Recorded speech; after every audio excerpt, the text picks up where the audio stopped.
হচ্ছে কোরআন কারীম আল্লাহ পাক যেভাবে নাজিল করেছেন তার প্রিয় হাবিব মুহাম্মদ মুস্তাফা সাল্লাল্লাহু আলাইহি ওয়াসাল্লামের উপর, ঠিক সেইভাবে প্রত্যেক মুসলমানের উপর ওইভাবে তেলাওয়াত করা এটা ফরজ। এর অর্থ হলো কোরআন কারীমের প্রতিটি হরফ যেইভাবে লাউহে মাহফুজ থেকে নাজিল হয়েছে ঠিক ওইভাবে উচ্চারণ করা, ওই পরিমাণ উচ্চারণ করা, ওই ঢঙে উচ্চারণ করা। এর অর্থ কি? এর অর্থ হলো যে আল্লাহ রাব্বুল আলামিন তার প্রিয় হাবিবকে যেভাবে কোরআন কারীমের তেলাওয়াত শিখিয়েছেন এবং তার প্রিয় হাবিব সাহাবায়ে কেরামকে শিখিয়েছেন, সাহাবায়ে কেরাম তার পরবর্তী তবকার মানুষকে শিখিয়েছেন, তার পরবর্তী তবকার মানুষ ওই ধারাকে লক্ষ্য করে ওই ধারাকে ঠিক রেখে তার পরবর্তী তবকার মানুষকে শিখিয়েছেন। এইভাবে শিখাতে শিখাতে শিখে আমাদের পর্যন্ত এসে পৌঁছেছে এই বিশুদ্ধ কোরআন কারীমের তেলাওয়াত। এইটাকে পুরোপুরি অনুসরণ করে তেলাওয়াত করা।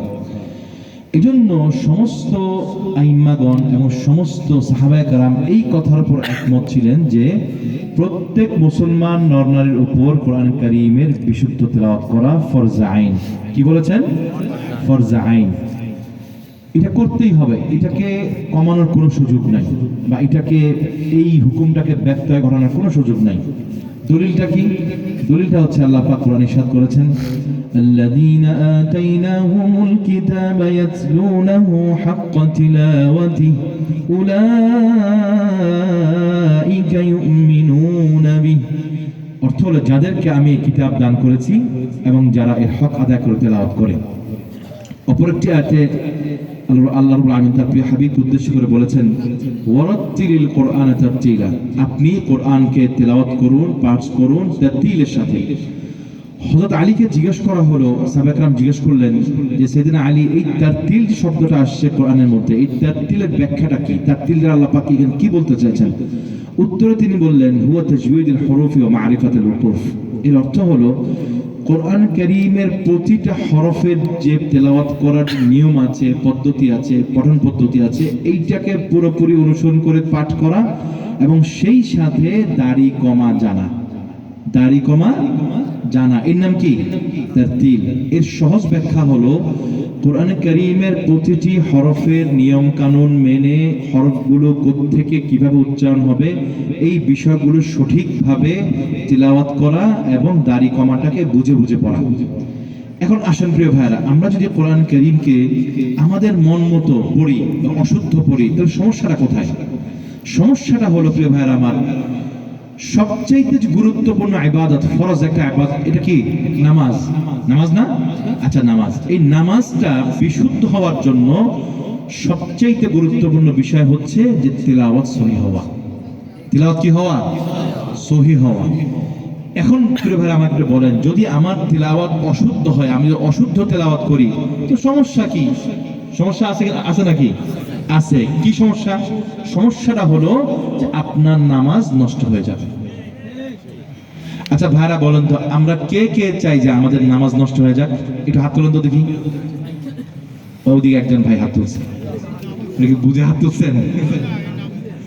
আমি বলছি যে আমরা কে কে চাই যে আমাদের নামাজ নষ্ট হয়ে যাক? আমরা কেউ চাই না। চাই? আমরা কেউই চাই না যে আমাদের 70 বছর, 80 বছর, 90 বছর, 100 বছর, আল্লাহ যতদিন আমাকে হায়াত দিয়েছেন, এই হায়াতের মধ্যে যতগুলো নামাজ আমরা আদায় করেছি প্রতিদিন 5 ওয়াক্ত করে, যদি আপনি হিসাব করেন তাহলে জীবনে কত ওয়াক্ত নামাজ আমি আদায় করেছি, আল্লাহর জন্য ইবাদত করেছি। এই নামাজটা যেন আল্লাহর দরবারে কবুল হয়, এটাই তো আমাদের মনের আশা, তাই না?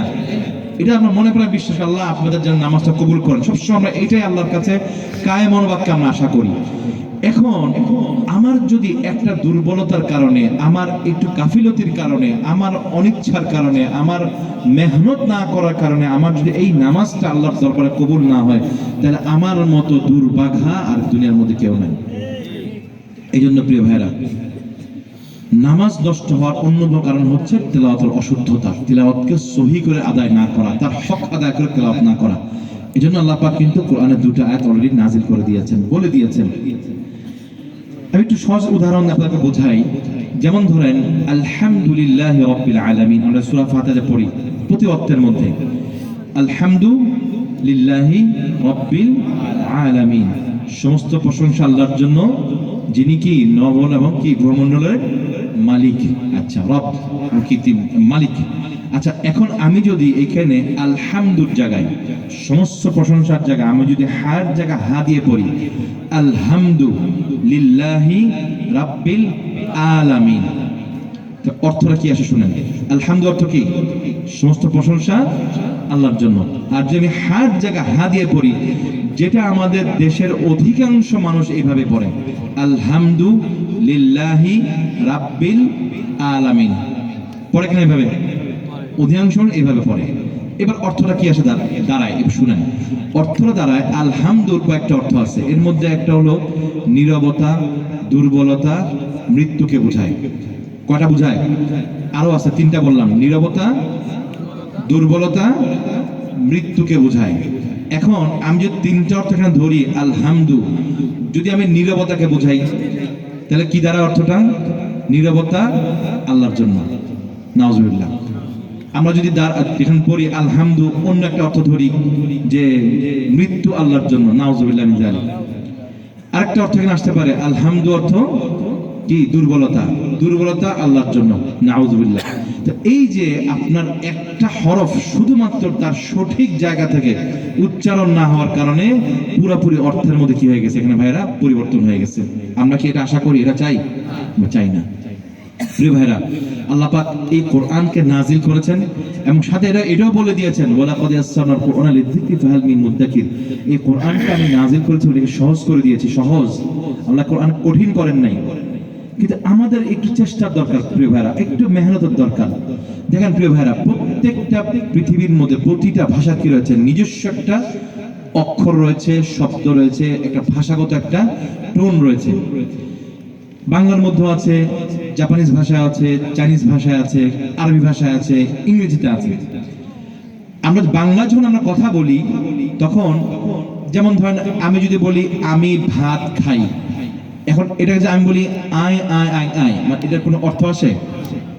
ভাতের জায়গায় আ আ বলি, এটার কোনো অর্থ আসে? বা ভাতের জায়গায় তাঁত বলি, তাঁতের জায়গায় মানে ভাতের জায়গায় অন্য কোনো অক্ষর দেই, তাহলে শব্দটা কি হয়ে যায়? পরিপূর্ণ পরিবর্তন হয়ে যায়। অর্থটা একেবারে কি হয়ে যায় এখানে? পরিপূর্ণ, মানে অসম্পূর্ণ হয়ে যায়।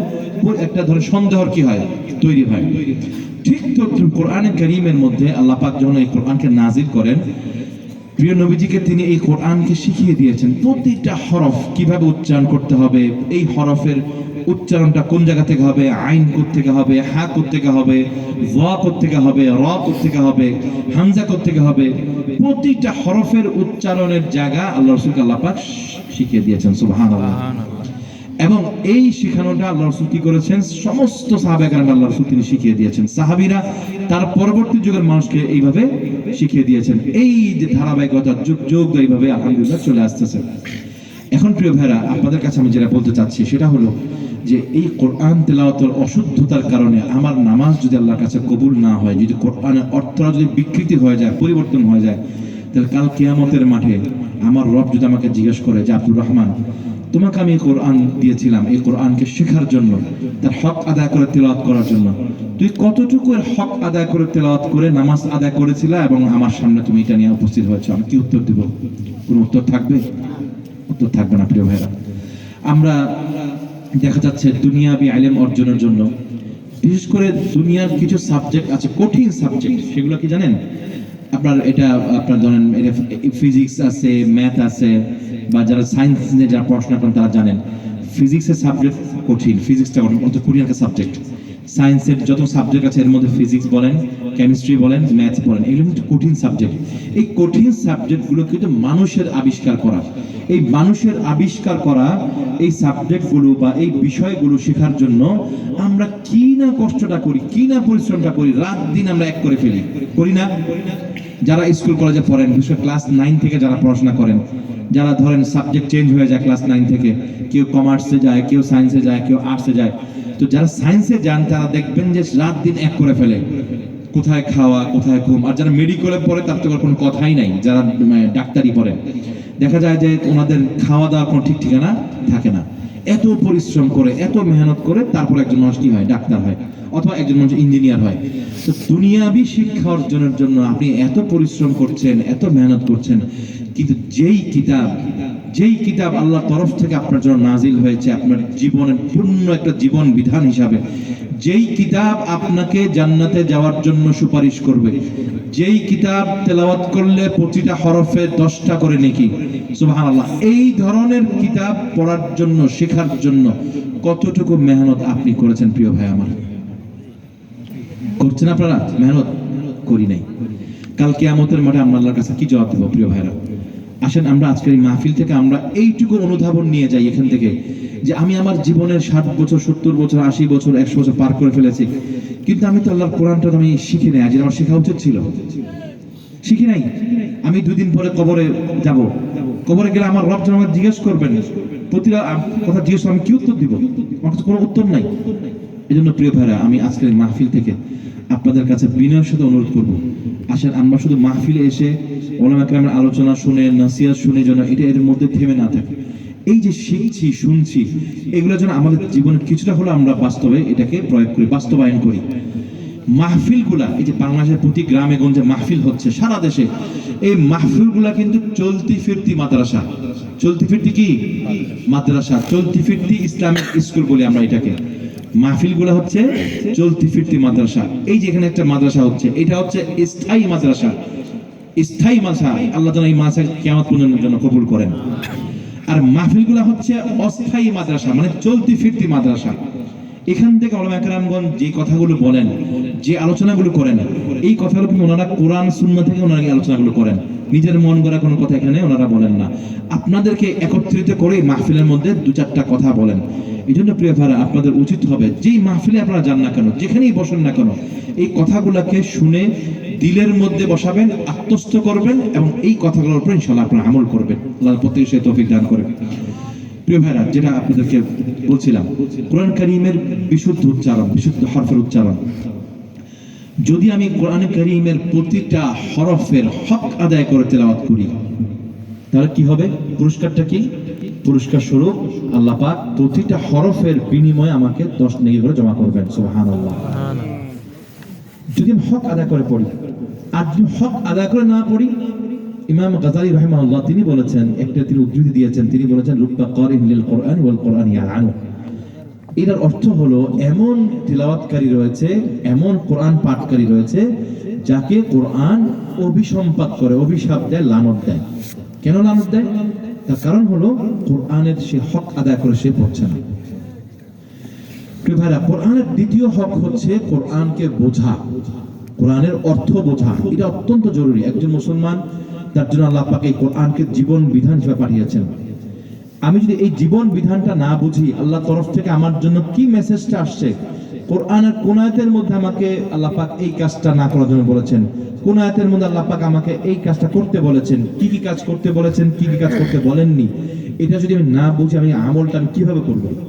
এই জন্য প্রিয় ভাইরা, কোরআনের অর্থ বোঝা অত্যন্ত জরুরি। বর্তমান জামানায় প্রিয় ভাইরা, কোরআন বোঝা খুবই সহজ, অর্থ বোঝা, অর্থ জানাটা খুবই সহজ। সেটা কিভাবে? সেটা হলো, আপনাদের সবার হাতে স্মার্টফোন আছে না? আছে না স্মার্টফোন? অনেকের হাতে, অধিকাংশ মানুষের হাতে কি রয়েছে? এই ধরনের স্মার্টফোন রয়েছে। তো যারা স্মার্টফোন চালান তারা দেখবেন যে প্লে স্টোরে গেলে যে অ্যাপ যেখান থেকে আপনার নামান, এই অ্যাপ স্টোরে গেলে দেখতে পাবেন যে এখানে আপনার বিভিন্ন কোরআনের, বাংলা কোরআনের অর্থ সহ, তাফসীরে কোরআন অর্থ সহ এবং অ্যাপ রয়েছে। অর্থাৎ একদিকে এক পৃষ্ঠার মধ্যে কোরআন কারীমের আয়াতগুলো রয়েছে, ঠিক তার নিচে অথবা বাম পাশে পুরো ওই আয়াতগুলোর বাংলা অর্থ লেখা রয়েছে। আবার নিচের কি রয়েছে, প্রতিটা আয়াতের বা ওই আয়াতের শানে নুজুল বা তাফসীরগুলো সংক্ষিপ্ত আকারে এখানে লেখা রয়েছে। তো আপনি যদি এই ফ্রি, কোনো টাকা পয়সা লাগে না, ফ্রি একটা অ্যাপ নামিয়ে নেন, ওই অ্যাপের মধ্যে 23 পারা কোরআনের ইয়েও পাবেন, কোরআন শরীফও পাবেন, আবার পাশে বাংলা অর্থও পাবেন এবং এটা সংক্ষিপ্ত তাফসীরও পাবেন। তো এই জন্য বলেছি, বর্তমান যুগে কোরআন কারীমের অর্থ জানা খুবই সহজ। এক সময় ছিল যে কোরআনের তাফসীর বোঝার জন্য, কোরআনের ইলম অর্জন করার জন্য, এর গভীরে প্রবেশ করার জন্য অনেক কাঠখড় পোড়াতে হতো, যে মাদ্রাসা পড়া ছাড়া এটাকে জানা যেত না। কিন্তু আলহামদুলিল্লাহ যুগের পরিবর্তনে এই আপনার 21শ শতাব্দীতে এসে বর্তমানে আমরা দেখতে পাচ্ছি যে কোরআনকে বোঝা, কোরআন শেখা, দ্বীনকে বোঝা, দ্বীনকে শেখা খুবই সহজ, খুবই সহজ, খুবই সহজ। শুধুমাত্র প্রয়োজন আপনার একটু সদিচ্ছা, দিলের একটু তামান্না, একটু ইচ্ছা। যদি আপনি একটু ইচ্ছা করেন যে আমি আল্লাহর কালামটার বাংলা অর্থটা আমি একটু পড়বো, এটার জন্য আপনাকে আলেম হওয়ার কোনো কি প্রয়োজন নেই। কোরআনটা তেলাওয়াত করতে জানলেই হবে। আপনি কোরআনটা তেলাওয়াত করবেন, বাম পাশে বাংলা অর্থটা বাংলাতে কি রয়েছে, লিপিবদ্ধ রয়েছে। কেউ যদি বলতে চান যে না আমি শুধু এইটুকুর মধ্যে আমার নিজের জ্ঞানটাকে সীমাবদ্ধ রাখতে চাই না, আমি কোরআনের ভালো একজন মুফাসসির হতে চাই, বড় আলেম হতে চাই, সেই ক্ষেত্রে আপনাকে মাদ্রাসায় যাওয়া লাগবে, নাহু সরফ পড়তে হবে, বালাগাত ফাসাদ পড়তে হবে, লুগা আরাবিয়া পড়তে হবে। এইগুলো পড়ার পরে আপনি ধীরে ধীরে তবকা এক ধাপ উপরে ওঠার পরে তারপর আপনি বিভিন্ন বড় বড় কিতাবাদি তাফসীর কিতাবগুলো পড়ার পরে আপনি আলেম হিসেবে আপনি স্বীকৃতি পাবেন। কিন্তু সাধারণ মানুষের জন্য এই বিষয়টা করা অত্যন্ত কঠিন। এজন্য কোরআন এর অর্থ জানার জন্য এত কিছুর প্রয়োজন নেই সাধারণ মানুষদের জন্য। আমি কথাগুলো বলছি সাধারণ মানুষদের জন্য। একটা অ্যাপ নামিয়ে নেবেন, ওই অ্যাপের মধ্যে তেলাওয়াতও আছে, বাংলা অর্থ আছে। আপনারা শুধু তেলাওয়াত করলেন এবং সেই সাথে কি করলেন, এদিকে বাংলা অর্থটা আপনারা দেখে নিলেন। প্রিয় ভাইরা আমার, 3 নম্বর হক হচ্ছে কোরআনের এর উপর পরিপূর্ণ আমল করা। কোরআনের উপরে পরিপূর্ণ আমল করা, যেভাবে কোরআনের মধ্যে আসছে, যে আয়াতগুলোর মধ্যে আসছে, বিধিনিষেধ আসছে, এর উপর পরিপূর্ণ আমল করা। এটা হচ্ছে একটা কোরআনের কি, একজন মুসলমানের জন্য কোরআনের কত নম্বর হক? 3 নম্বর হক। প্রথম হক কি? কোরআনের হক আদায় করে তিলাওয়াত করা। 2 নম্বর হক কি? কোরআনের অর্থ জানা বা বোঝা। 3 নম্বর হক কি? কোরআনের উপর পরিপূর্ণ আমল করা।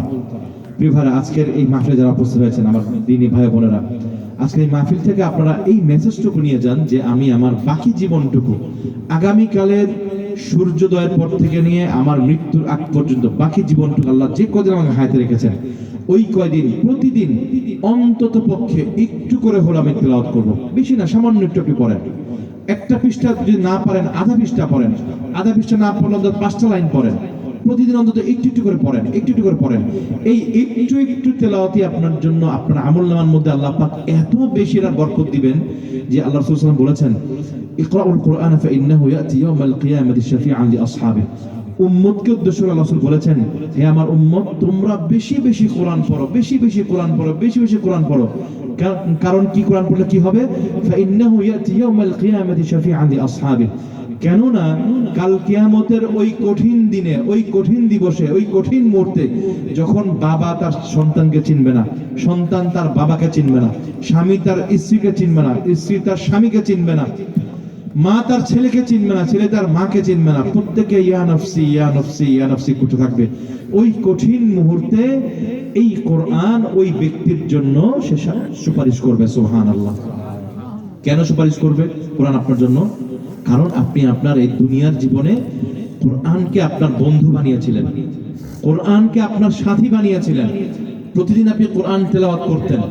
এই কোরআনের তেলাওয়াতের আমলের এই সওয়াব আপনার আমলনামায় জমা হতে হতে হতে হতে হতে এটার পরিমাণ এত বেশি হয়ে গেছে যে ওই যে সওয়াবগুলো যেগুলো আল্লাহর আপনার আমলনামায় জমা করেছেন, প্রতিটা হরফে 10 নেকি, ওই 10 নেকি হতে হতে হতে হতে এটা আজকে এমন পর্যায়ে গেছে কিয়ামতের মাঠে দেখবেন যে ওইগুলো আপনার জন্য শাফাআত করবে। সুবহানাল্লাহ। পৃথিবীর মধ্যে ইতিপূর্বে যত আসমানি কিতাব আসছে, সেটা হোক তাওরাত, সেটা হোক জাবুর, সেটা হোক ইনজিল, সেটা হোক অন্যান্য যত আসমানি সুহফ আসছে, ছোট ছোট পুস্তিকা যেগুলো আসছিল, যেগুলো কিতাব আকারে না, সুহফ আকারে যেগুলো আসছিল অন্যান্য যে রাসূলদের উপরে, সেই কিতাবগুলো, সেই সুহফগুলো তেলাওয়াত করলেও আল্লাহর তরফ থেকে প্রতি হরফে 10 নেকি করে পাওয়ার কোনো পুরস্কারের ঘোষণা ছিল না। একমাত্র এই কোরআন এমন একটা দামি গ্রন্থ, এমন একটা কিতাব, যেই কিতাব তেলাওয়াত করলে প্রতি হরফে 10 নেকি। সুবহানাল্লাহ। আপনারা আমাকে বলেন তো প্রিয় ভাইরা, পৃথিবীর মধ্যে এমন কোন বই আছে বা এমন কোন কবিতা বা কবিতার বই বা এমন কোন লেখকের বই যেটা পড়লে 10 নেকি করে আল্লাহ পাক আপনাকে দিবে? আছে? নাই। তাহলে কোরআন আল্লাহ পাক আমাদের জন্য নিয়ামত স্বরূপ পাঠিয়েছেন, কিন্তু আমরা এই কোরআনের কদর করতে পারছি না। প্রিয় ভাইরা, আমি আপনাদের কাছে দুইটা হাত জোর করে বলি, হয়তো জানি না আগামীবার আল্লাহ পাক আসার তৌফিক দান কিনা, আজকে এইটুকু আপনাদেরকে আমি নসিহত করতেছি, আসেন প্রতিদিন আমরা একটু একটু করে আমরা তেলাওয়াত করি। যে পারি বা না পারি, যতটুকুই পারি পড়ার চেষ্টা করি। আর যারা কোরআন পড়তে পারি না, তারা আপনার এলাকার মধ্যে যে ইমাম সাহেব আছেন অথবা আপনার এলাকার মধ্যে যে এই যে মাদ্রাসা আছেন, মোহতারাম সাহেব হুজুরের কাছে আসবেন, এসে বলবেন হুজুর আমরা তো কোরআন পড়তে পারি না, কাল কিয়ামতের মাঠে আল্লাহর কাছে কি জবাব দেব? আমি এই অবস্থায় দুনিয়া থেকে আমি বিদায় নিতে চাই না, কোরআন পড়তে পারি না মুসলমান হয়ে, এই গ্লানি নিয়ে মাথায় নিয়ে আমি কবরে যেতে চাই না, দুনিয়া থেকে বিদায় নিতে চাই না, আমাকে কোরআন শিখান। তিনি কি আপনাকে না করবেন? হ্যাঁ, না করবেন না। অবশ্যই হুজুর তিনি আপনাদের জন্য উদ্যোগ দিবেন, বয়স্ক কোরআন শিক্ষা ব্যবস্থা তিনি অবশ্যই চালু করবেন ইনশাআল্লাহ, যদি আপনারা আসেন। যদি আপনারা না আসেন তো উনি উদ্যোগটা কোত্থেকে নেবেন? আপনাদের তো আসতে হবে নাকি?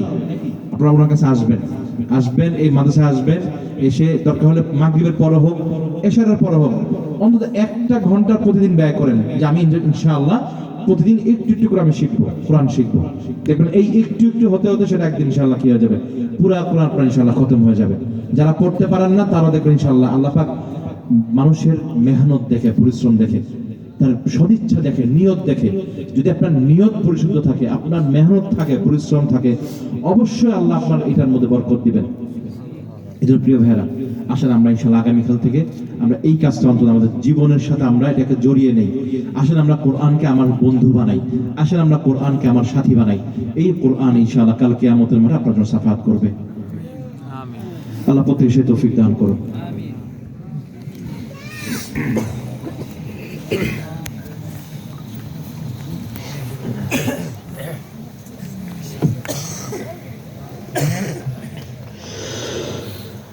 أعوذ